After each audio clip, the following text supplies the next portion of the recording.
Welcome to Across the Desk, where we discuss entrepreneurship, small business, and everything in between.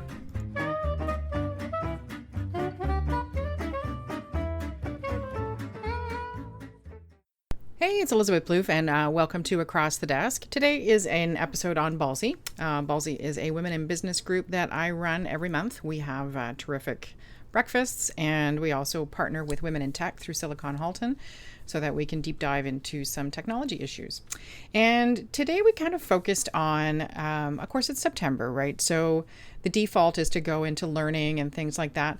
And I always like to have some kind of theme, some kind of topic to kick the conversation off. But invariably, we end up deviating into so many different things. And today was no exception. I mean, I ended up taking 2 pages of notes.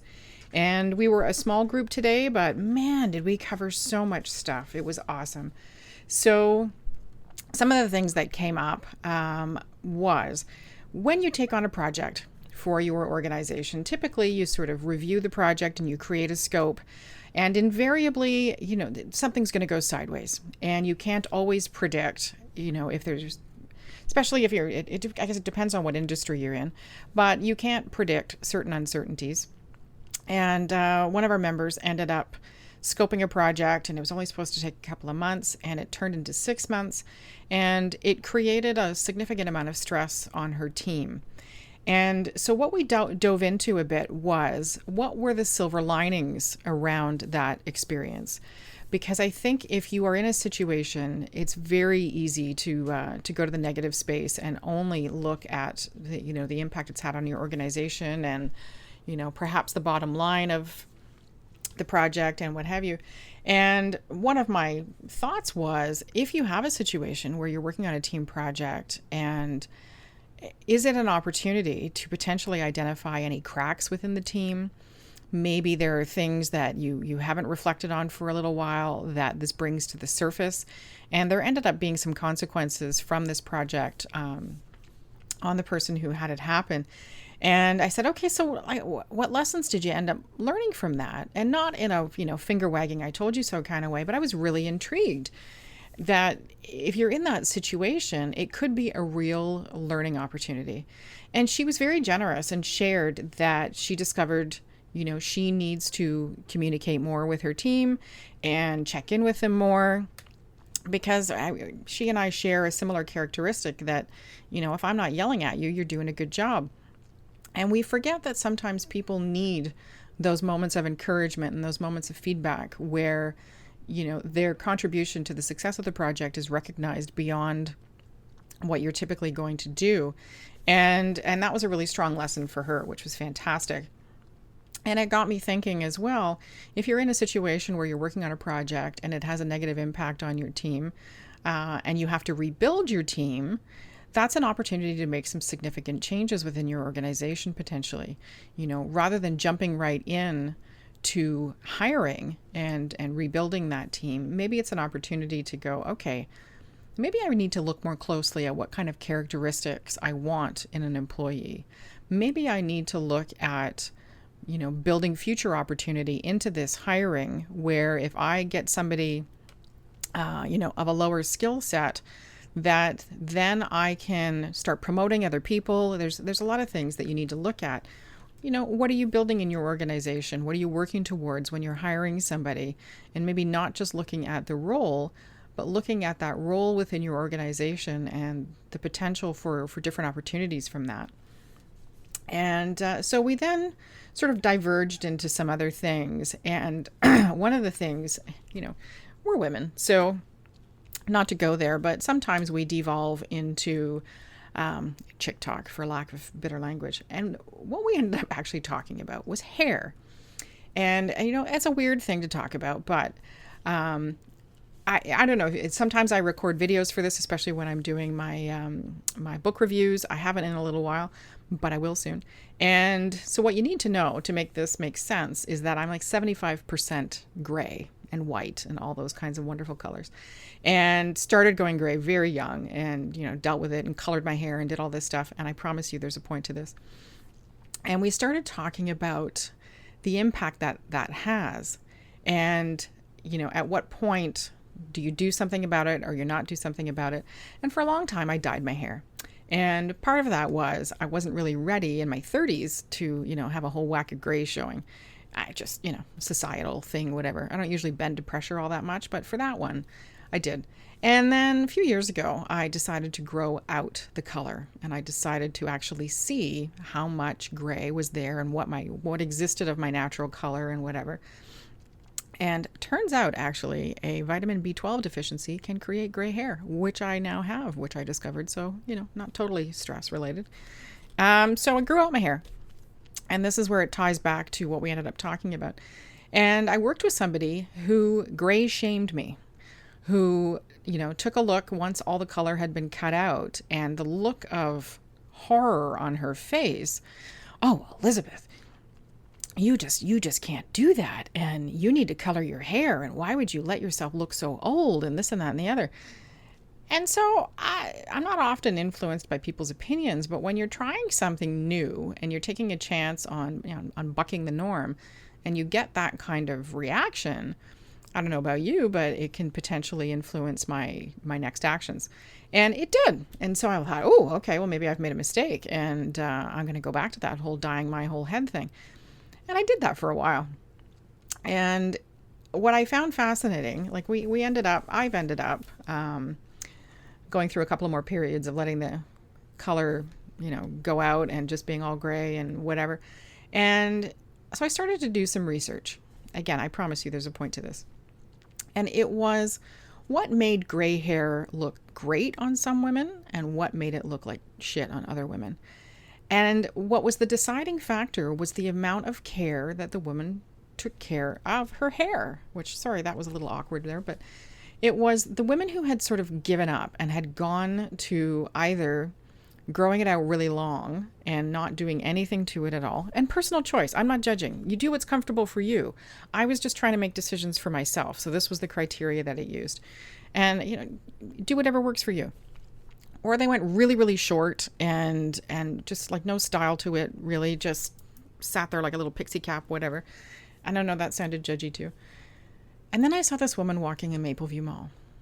And she had done sort of a reverse ombre. So she had really, really dark dyed underneath. But her top and sides, which were about shoulder length, were gray and silver. Just stopped me in my tracks. And I went up to her and I said, I have to tell you, your hair is gorgeous. And you've inspired me to embrace the amount of gray I have in my hair, because I see now that it can be fun and funky and doesn't have to make me look washed out and whatever. I can choose to do with it what I want. And so what I've ended up doing is sort of embracing the feedback from the first person's opinion of, ooh, gray makes you look washed out and old and whatever. And I have very pale blue eyes and I have very pale British skin. So she had a valid point. It kind of sucked all the color out of me, which was not great. And then I also embraced the influence of this woman who had embraced her gray and done the ombre and whatever. And so I've done a sort of mix of the two, where front of my head, just sort of framing my face, is dyed. And then the rest of my hair is what it is. I mean, I don't look back there, so I have no idea actually what it looks like on a day-to-day basis. But what it got me thinking about when we were discussing this was, what level of influence do you allow people's opinions to have over your business and over what you choose to do as far as your career and things like that? And there's certainly opportunity where you should seek out professional opinion and where you should seek out the feedback of those nearest and dearest to you so that, you don't come completely off the rails. But how much is that influence? And what I wrote down here was, how much do you allow that to influence you? Because that somebody's opinion comes down to a choice that you make.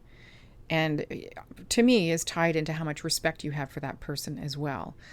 So when you have somebody whom you respect, who's giving you an opinion, I give that some weight. And I think, okay, they've got my best interest at heart potentially, and I should really listen to what they're saying. And then you have some yapper who is, way down on the totem pole as far as what you want to achieve in life and whatever. And they're just, beacon off for whatever reason. How much do you really let that bother you? There's things to do. Does it affect your business decisions is what I've got here. How do you come back to yourself? So if it's been a situation where somebody's offered an opinion and it's had an impact on you, do you take the time to sort of unpack that and figure out why that's had an impact, positive or negative. Probably mostly negative. If it's had a positive impact, you're probably just going forward with it and rah-rah you. But if it's having a negative impact and that opinion is now holding you back from pursuing something, or it's changed your direction as such that you now feel uncomfortable with what you're doing, how do you evaluate that opinion and decide to incorporate it or decide to negate it and just, keep going forward? Are you capable during that time to recognize that the opinion that's being given could be just based on that person's discomfort with what you're doing, especially if you're a disruptor? My mom, I love her to death, but when I decided to become an entrepreneur, my God, the first 2 years, are you sure about this? I could never do this. Are you sure about this? I don't think this is a good idea. And and I heard that from quite a few people, especially when I went back to school back in 2011. Are you sure? I could never do that. Okay, well, you could never do that. And that's totally cool. You do you. Be happy with what you're doing. That's awesome. I'm not judging you. So don't judge me for making a decision and taking charge of my life and, doing a big, scary, hairy, audacious thing. That's me. That's what I do. We moved on, and then we talked still again with the opinions about there being an adjustment period, and allowing that opinion to sort of sit with you for a little bit, but not necessarily acting on it or reacting to it. And then, sometimes somebody's opinion puts you in a I'm going to show you, buddy situation. And that can be good. If you have been waffling a little bit on taking action on something and it's a bit big, scary, and hairy, then maybe somebody's opinion can spur you to take action and either decide to pursue the goal or decide to let it go. But at least if it makes you do something, at least you're moving forward. The other thing we started talking about was separating social media and business, and how if you have somebody who is a service provider for you, a service provider for your business, or somebody that you seek services from on a regular basis, when you have them on your social media and you run into a conflict with that person, what do you do? How do you handle that? If you're dissatisfied with the service, if you need to change service providers, what have you, it can be a tricky thing. How do you ask for recommendations? How do you pursue other people and have conversations if that person is following you on social media and you're using that as a tool to seek out this new service provider or change services or what have you? And so it was an opportunity to discuss the line, which is why I have very few people from my business life on my social media side. There are channels that's appropriate, and like my Facebook is not one of them. If you want to follow me on my business Facebook, fantastic. I really appreciate that. But my personal Facebook, not often. Very, very rare that I accept invitations from people who are a business person, because the Facebook's my sort of safe space. I don't have a ton of friends, like it's 200 and something on Facebook. And I've known each and every one of those people. I may not have seen some of them for 30 years. It could be through public school or high school or something, but I have some kind of connection to that person. I don't accept randoms. I don't, complete strangers reach out. I've got my privacy settings that it's really hard to actually find me. And I did that intentionally. I've got pictures of my kids on my Facebook. And what I choose to share on Instagram, that's a different story. Those are cultivated and those have my kids' permission to be on there.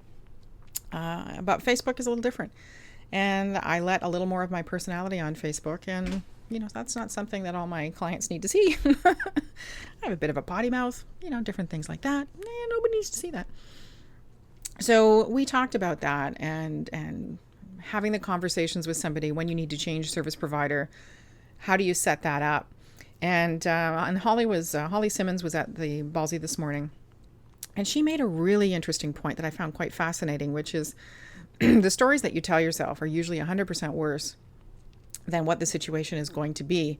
And, usually that's driven by guilt or discomfort or what have you on your part about changing service providers and the potential impact on that person and what have you. And she said, maybe it's an opportunity to say, that was an interesting, bit of imagination. I recognize the feeling attached to that, but all it is right now is imagination. And I just found that a really powerful statement. The other thing that came out of that too is that if it's a bit of an adversarial situation and the relationship isn't ending well, you could be halfway through an argument with that person when then you walk into the room and that person has no idea why you're so angry. But you've already predetermined what they're going to say. You've already predetermined what their reaction is going to be. And having that closed-minded situation going on and having already predetermined the outcome is very narrowing for continuing that relationship and for having a positive outcome. It's one thing if it's your husband and he's already guilty, you can deal with that later. But when it's a business situation, I think it's always wise to sort of sit back and go, okay, I'm going to be prepared. I'm going to have the facts, but I'm going to keep this business, keep the emotion out of it as much as possible. And you don't want to be in a situation where it's irreparable, unless they've done something stupid, and then, you do what you got to do. And what that leads into is one of the last pieces that we talked about, which is the erosion of trust. And when you've had a negative experience with a service provider, either business or personal, it starts to erode your trust. And you start, and especially if you continue the relationship out of whatever reason, you're always waiting for that person to screw up again. You're always waiting for that person to deliver the wrong service or an incomplete experience or what have you. And my point was, if you don't take the time to have an honest conversation and provide feedback that's constructive and say, you know what, this is what's happened the last couple of times we've engaged, and that hasn't created a good experience for me, and I want to talk to you about that. Is this outside of your skill set? Is something going on that I need to be aware of? Do we need to take a break and I go try somebody else for a little while or whatever? And I think anytime you've got a bad experience, you owe it to that person, depending on how long you've had the relationship, to say, look, this is what's going on and we need to talk about this because I'd like to continue doing business with you, but last few times haven't been great and we need to sort that out. And some of that came from meeting last night for Autism Job Club for the event we have coming up, Higher in November. And our members frequently get dismissed from positions, either volunteer or paid, with little to no explanation. And that has a devastating effect, not only on their work ethic, but on their personal psyche, and it does for anybody. So that really is what drives my need, I guess, to have that conversation with somebody before completely ending the relationship. I think it's got the most integrity as far as handling how things go. So what did we wrap up with? So we wrapped up with, how often do you go back to your why? And what drives that? What can be the game changer that you kind of go, okay, is my why still true for my business? And what are the main things that sort of run my why, if you will? And, a few of the things that came up were integrity, legacy. So have you decided to carry on a family business or what have you? Pride in delivering a good job and value for the money. Building teams and helping people succeed. And one of the things that came up was really interesting was freedom. And I hadn't considered this before, which is probably why I was a sucky employee, is that I value freedom. I value the opportunity to pursue an idea, and I value the opportunity to be able to think out of the box. And, my intentions are always, it's for the good of the company, but Holly made a really valid point that sometimes your vision of what's good for the company isn't consistent with what the leader is moving towards. And so you might think that in your small section, you're making a positive change when in fact you are, causing ripple effects that aren't necessarily positive for the whole group. And freedom also involved, having flexibility with time and people and the structure that you have to create and the planning that you have to do in order to have that freedom, which I found a really interesting dichotomy. Value came up a lot, which was amazing, and that doesn't surprise me at all. And one of the things too is being the designer of your own life and how your why can drive that, and how pursuing freedom as far as making sure that your business runs the way you need it to and that you get out of it what you need, and that you also provide the best experience possible for your clients is a fascinating thing. And I think it impacts far more of our life design than we realize. So today overall was just a fantastic conversation. And I'll just tie up, actually, there was one more point, that maybe what happens when you are an employee and you're constantly running into confrontation, or, I always got in trouble for not following the rules and the process and the whatever else. And either you're just a jerk, which happens, or I like to think now, thanks to this conversation, that maybe it is, in fact, you have an entrepreneurial spirit that's not being addressed, and you have that entrepreneurial mindset, and that's just not a good fit for the organization. And there is a trend towards entrepreneurship where this kind of out-of-box thinking and this kind of freedom for creativity allows for that entrepreneurial spirit to be active and be positive for the organization, and less chafing, less confrontation, less, itch that you end up having to scratch by leaving the organization and starting your own business. So today was an incredibly diverse conversation. The concepts that came up I found fascinating and want to pursue a little more. If you are a woman in business or an entrepreneur in the Burlington area and you're interested in learning more, you can look up Ballsy in Business on my MCV Communications page. There is an open Ballsy Women in Business Facebook page. But the group itself is a closed group, only because we just want to make sure people that are joining are, relatively local to the Halton area. If you live down in the States, this group has a lot of face-to-face value, so that doesn't really work all that well. Anyway, I hope you are having a fantastic day. I'm talking to you in September, so school's on, summer's almost over. Crazy. In a couple of months, I'm going to have, a sweatshirt on while I talk to you because it'll be chilly and I'll be so excited because Ontario summers are just, it's just hotter than stink. So I hope you're having a fantastic day. Please check out mcvcommunications.ca. You can check me out on Twitter at MCV Communications. Instagram is MCV Comms. Lots of different stuff up there. And we'll talk to you soon. Thanks so much. Bye-bye. Thank you for listening to Across the Desk. You can follow me on Twitter at MCV Comms, Instagram at MCV Communications, or visit mcvcommunications.ca to see where else I'm hiding out.